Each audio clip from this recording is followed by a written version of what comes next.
Shall we turn now in our Bibles to Luke's Gospel, chapter 16, beginning with the first verse of this chapter tonight, Luke 16. In the 15th chapter, and remember we're still on this Sabbath day that began in the 14th chapter, so we're spending a Sabbath day with Jesus. It's a pretty eventful day. Began in the house of a Pharisee at dinner, where Jesus was invited along with a man who had a disease known as dropsy. And they watched Jesus to see if he would heal this man on the Sabbath day, and Jesus did. And then he lectured them about their invited guest and how they should accept invitations. And he went out into the streets, the crowd followed them, and he warned the crowds about this Phariseeism that he was facing. On this same Sabbath day, Jesus later on was eating with some of the sinners, publicans. And the Pharisees found fault with him. They said, "Oh, this man receives sinners and publicans and he eats with them." I'm glad for that accusation of Jesus made by the Pharisees. I'm glad to know that he does receive sinners. Thank God he received this sinner. And I thank God that I can have the most intimate fellowship with him. He eats with them. And Jesus gave a series of stories which compose one parable. 3 parts. It dealt with lost things and the natural response to finding something that is lost. The shepherd who had lost the one sheep and searched until he found it and came rejoicing, inviting his friends to rejoice with him, for the lost sheep have been found. And Jesus declaring the rejoicing and the joy that goes on in heaven when a lost soul is found. The second was a lost coin by a widow woman who sweeps and searches through the house until she finds a coin. And she calls her neighbors and says, "Rejoice, I found my lost coin." And so there is more joy in heaven over a sinner who repents than the many who don't need repentance. But then there is the lost son who has taken his inheritance, has gone to a far country, wasted his inheritance on riotous living, gets down to nothing, gets a job feeding pigs, and he tries to fill himself with the corn husk that he is feeding to the pigs, and he comes to himself and says, "This is stupid. My dad's servants live better than this. I'm going to go home. And I'll say to my dad, 'Dad, I don't deserve to be called a son anymore. I've blown it. I recognize that. I'd just like a job. I'd like to be one of your servants.'" And so he decided to go home, and while he was yet a great way off, his father, who no doubt had been watching for him, saw him coming. And he ran to meet him. And as he started to give his little prepared speech, "Dad," and he was interrupted. His dad said, Kill the fatted calf. Let's have a party. Put the rings on his fingers. For this my son who was lost is found. And they were partying when the elder son came in from the field. He said, what's all the noise in the house? Oh, your brother came home. Your dad's killed the fatted calf. Come on in and join the party. No way, that rat.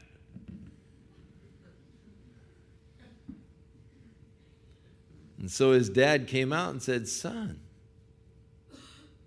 what's your problem? Said, I've been faithful to you. I've always stayed here and stayed by and worked with you. This rotten brother of mine went out and spent all of his money on whores and booze, and now he comes home and you're having a big party and rejoicing. You never had any party for me. And the dad said, come on, son, all that I have is yours. But ought we not to rejoice because this one who was lost is found?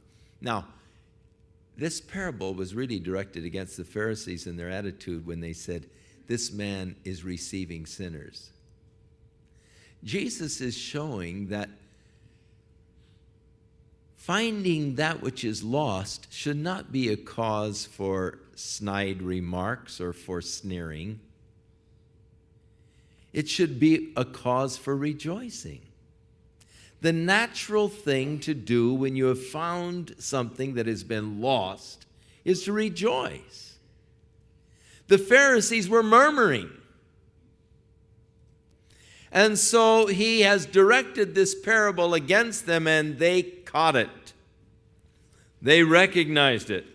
When he gave the punchline, they realized that they had been had. And then he said to his disciples, also. The word also is the key word in that. For the Pharisees are still listening, but the remarks are addressed to the disciples in the hearing of the Pharisees. This last little series of stories was directed at the Pharisees. Now he turns to his disciples, and in their hearing, he continues. In verse 14, it tells us that the Pharisees also, who were covetous or who loved money, heard all of these things. So they were listening, but Jesus was talking to his disciples, but they were listening. And so he said unto his disciples also, there was a certain rich man which had a steward, and the same was accused unto him that he was wasting his goods. Now, a steward, though he was a servant, was a highly trusted servant. The steward was the one who was the master over the goods of his Lord. It was his responsibility to pay the bills, to collect the bills, to take care of the affairs of business for his master. And the chief characteristic of a steward was that he should be faithful, diligent in his exercising of his duties for his master. Paul the Apostle said, we are stewards of this manifold grace of God, and it is required of a steward that he be accounted or found faithful. And so, though a servant, yet he was a servant to whom much was entrusted. But the steward that is in our story here was not trustworthy. He was not faithful or diligent in managing the affairs of his Lord. He had been wasting his master's goods. He had been irresponsible in the discharge of his duties. And so he is called by his Lord to give an accounting. An audit is called. I want you to give accounting to what you have done, and you're fired. He's going to be relieved from his job. And so the steward was faced with a dilemma. He said, "What shall I do? For my Lord is taking away my job, getting fired. I cannot dig. Probably it's just not my disposition to go out and dig ditches. I can't see myself doing that. And I'm too proud to beg. To beg, I am ashamed." That's just pure pride. "I know what I'll do, so that when I'm put out of my stewardship, they may receive me into their houses." So he came on to this idea, his solution. He called in the debtors, those men that owed his Lord certain debts. The first man that came in, he said, "How much do you owe my Lord?" He said, 100 barrels of oil. He says, "Take here your bill. Write 50. Sign it." And so he cut the bill in half. The second man came in and said, "What do you owe?" "I owe 100 measures of wheat." He said, "Here, make it 80. And he signed it here, and he cut him 20% off the bill.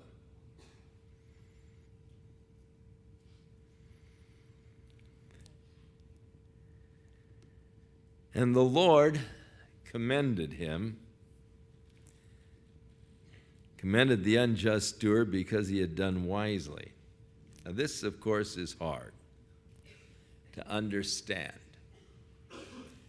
But notice, it was not our Lord that commended him. It was his Lord that commended him, his boss. He said, "Man, that guy is smooth.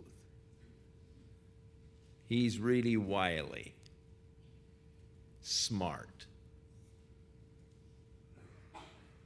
He commended the unjust servant because he had done wisely. He recognized, hey, that guy was shrewd. Didn't commend him because what he did was good or right. What he did was rotten. He was cheating. But he was smart in that he was using his present position to set himself up for tomorrow when he wouldn't be in this position. So taking advantage of the opportunity that he had now to more or less set himself up for tomorrow. That's the wisdom. You've got certain opportunities now that you're not going to have tomorrow. You've got to take advantage of today and what has been given to you today and use it wisely to set yourself up for tomorrow. And so he was commended because of the wisdom of his actions, not the honesty of them, just the wisdom. He's still called an unjust steward. And then Jesus comments, "For the children of this world are in their generation wiser than the children of light." Now, the key word here is in their generation. The children of this world in their generation. Wiser than the children of light. You see, their generation is now. They're not wiser in eternal things, in the next generation. Or in the eternal things, they're fools. But in this generation, they're wiser than the children of light. Look how the children of this world present their goods to other people. Take beer, that rotten smelling, horrible tasting stuff. But look how they present it. Man, you haven't lived until you've broken open a case of beer in the High Sierras, you know. With fish on the fire. I mean, this is really living, man. And it's presented in such an attractive kind of a way. The children of this world in their generation are pretty wise. It's personal opinion, but please allow me my own personal opinion. I don't think there's anything uglier than a woman with a cigarette hanging out of her mouth. Now, that's my personal opinion. And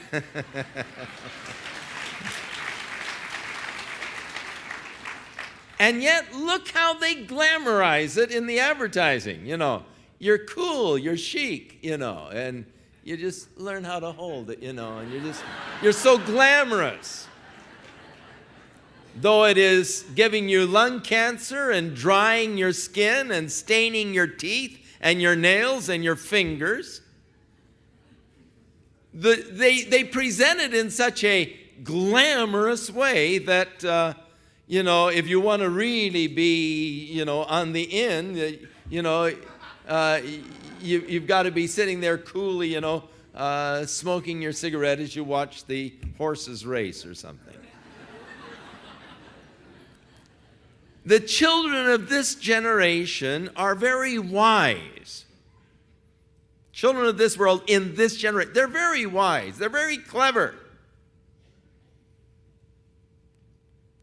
In the way they present their bill of goods.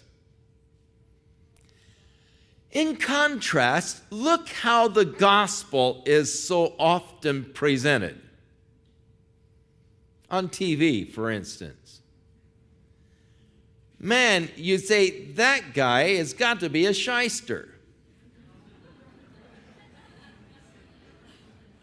Or a huckster. You know, and they're presenting the gospel in such a way that God is broke and he's desperate and he's about ready to go out of business. And if you don't send in your money this week, you know, it's going to be over, man.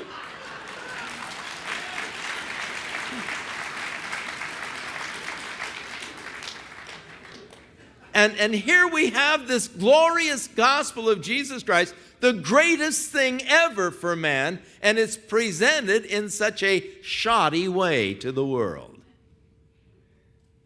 For the children of this world are wiser in their generation than the children of light.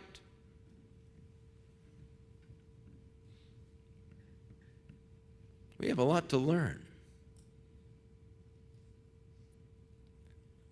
But the thing is, though the children of this world may be wise in their generation, they are fools as far as the world to come. And they are fools as far as spiritual things are concerned. And for them, a spiritual experience is some kind of a sensation that they get after chanting the mantra or contemplating their navel for an hour. So in spiritual things, you get them out of this temporal generation bit and you move into the eternal, the spirit. They're stupid, they're fools. but in the worldly material things, extremely wise. They are wiser than the children of light in these worldly material things. So then Jesus went on to say something else that was hard to understand. I say unto you, make to yourselves friends. And the difficulty is the King James translation, which is a poor translation here. Make of yourselves friends of the mammon of unrighteousness. A more literal and better translation is make of yourselves friends by the means of the mammon of unrighteousness. That when you fail, they may receive you into the everlasting habitations.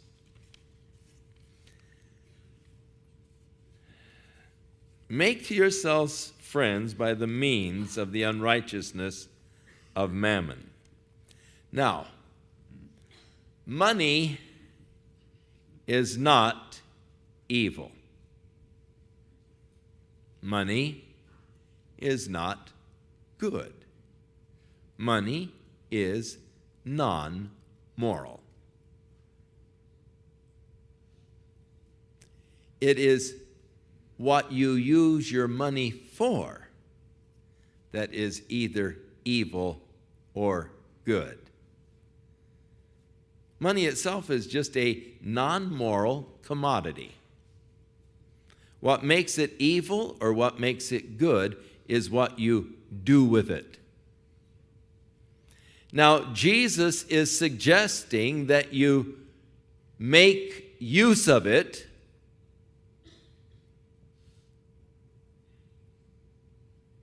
in such a way that it will have eternal value and bring eternal dividends. Make use of money. Make use of the unrighteousness of mammon, that when you fail, they will receive you into the everlasting habitations. You see, one of these days it's going to happen to every one of us. We're going to fail. The old heart's going to fail. I mean, that's just something that we know. We don't do much thinking upon it and be rather morbid if we did. But one day we're going to, all of us, fail. And 1 minute after you die, you're not going to be able to sign any more checks.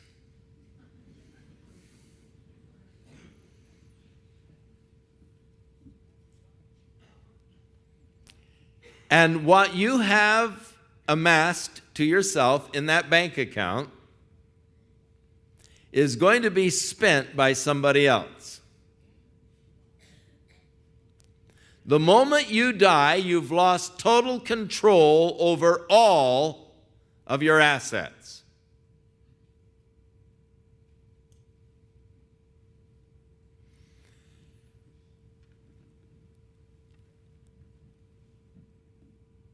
Everyone will leave everything when they die.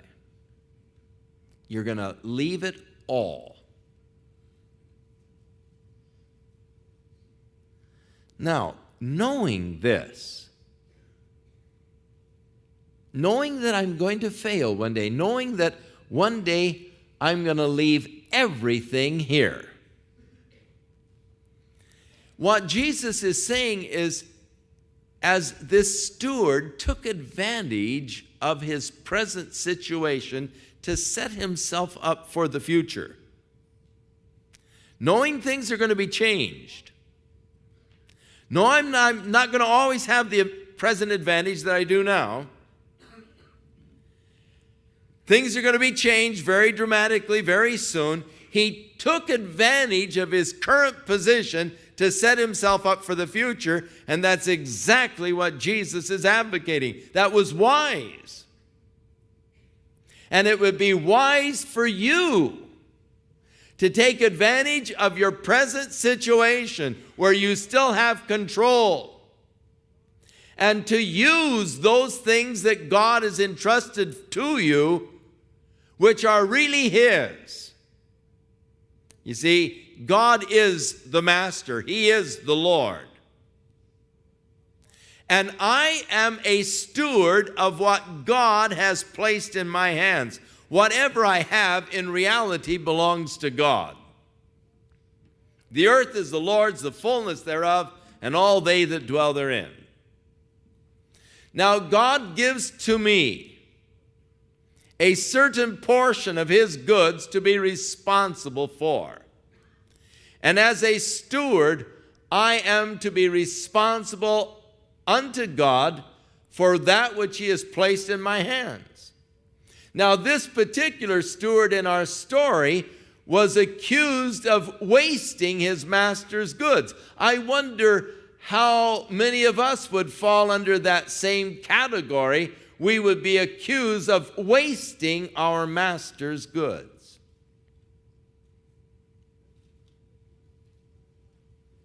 There used to be a time in my life that I was contemplating how much of my money can I afford to give to God.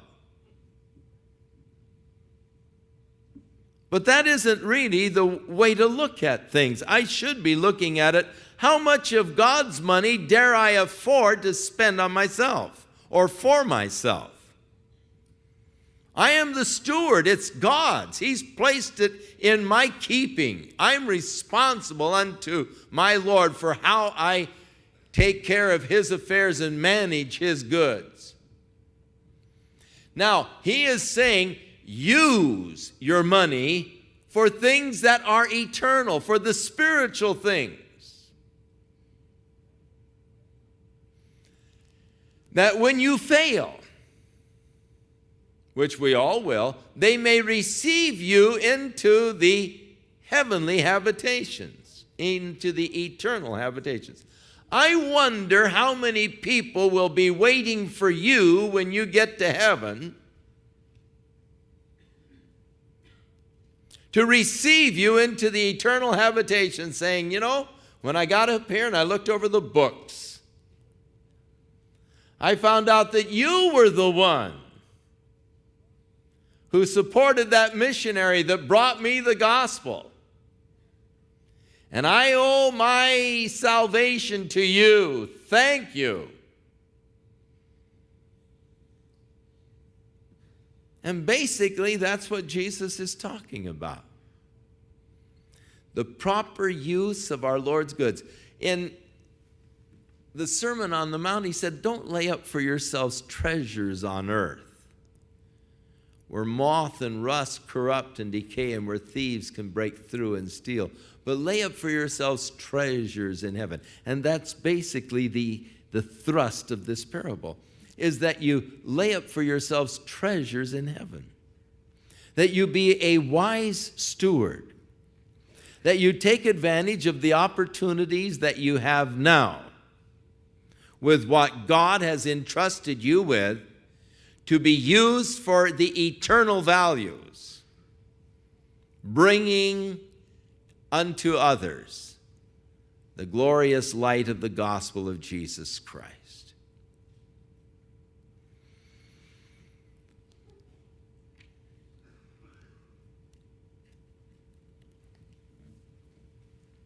The other day,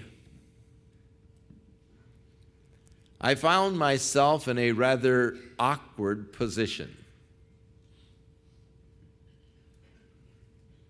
I was in Amsterdam, and there was something I wanted to buy there. But all I had was U.S. currency, and they wouldn't take it. They wanted the guilders.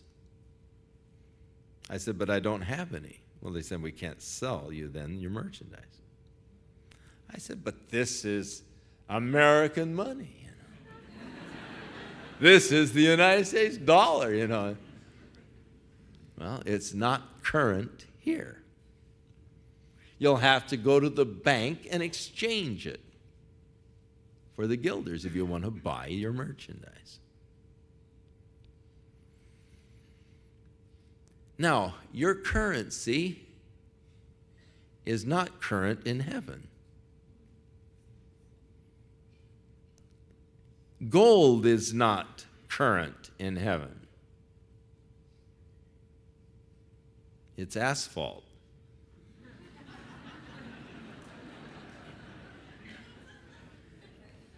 So the only way is to exchange now your currency for that which will be current in heaven. Because there's no bank of exchanges inside the gate up there. No money changers where you can exchange for heavenly currency. Because, you see, when you die, you're going to leave everything here. If there were banks or money changers up there, you'd be out of luck anyhow because you can't take it with you. And so the only way that you can invest in eternal things is now, taking advantage now of that which God has entrusted in your care and keeping. So Jesus said, I say unto you, make to yourselves friends by means of this mammon of unrighteousness, that when you fail, they may receive you into the everlasting habitations. For he that is faithful in that which is least. And what is least? The material things that we have on this earth. That's the least. But if you will be faithful in these things, then also he will be faithful in much. And he that is unjust in the least is also unjust in much. Therefore, if you have not been faithful in the unrighteous mammon, who will commit to your trust the true riches? If God can't trust you with the mammon here, if God can't trust you with money here, if he can't put money in your care and keeping and you use it wisely for his glory and kingdom, then how can God trust you with the true riches, the riches of the eternal kingdom? And if you have not been faithful in that which is another man's, it belongs to God, but you've not been faithful in taking care of it, then who shall give you that which is your own? For no servant can serve two masters. For either he will hate the one and love the other, or else he will hold to the one and despise the other. You cannot serve God and money. They can't both be your God. It's one or the other. You can't serve them both. You can believe in them both, but you can't serve them both. And the key word there, of course, is serve. You cannot serve God and money. Now, the Pharisees also, who loved money, heard all of these things and they derided him. They were listening to what Jesus was saying to his disciples, but because they loved money, they derided Jesus. What he said is hard. He's laying down some tough guidelines. And if you love money, you're going to find yourself in the position of the Pharisees, rather angry at what he said, saying, well, I just don't think that makes sense. No pun intended.